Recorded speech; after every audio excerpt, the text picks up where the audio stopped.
নমস্কার বন্ধুরা, চটজলদি একটা টিফিনের রেসিপি নিয়ে তোমাদের কাছে চলে এলাম। দেখো, যেদিন আমার খুব দেরি হয়ে যায় সেদিন আমি এই রেসিপিটা করে নিই।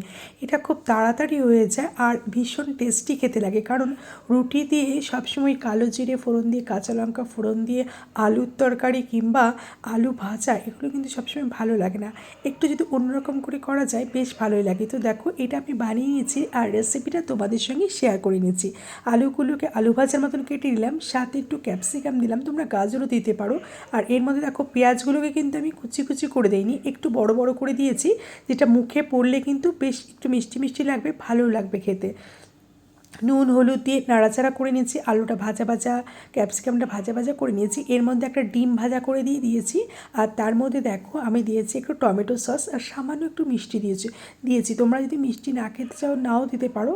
ভীষণ টেস্টি হয়েছে আর ভীষণ ভালো লাগে এটা রুটির সঙ্গে খেতে। তো এটা কিন্তু তোমরা বানিয়ে নিতে পারো। ওই একঘেয়ে রুটি তরকারি খাওয়ার থেকে রুটির সঙ্গে, বা এটা আলু ভাজা হলো না, আলুর তরকারি হলো না, ডিম দিয়ে ক্যাপসিকামের ওটা বেশ খুব সুন্দর গন্ধ পাওয়া যায়। তো আশা করি এটা তোমাদের ভীষণ ভালো লাগবে।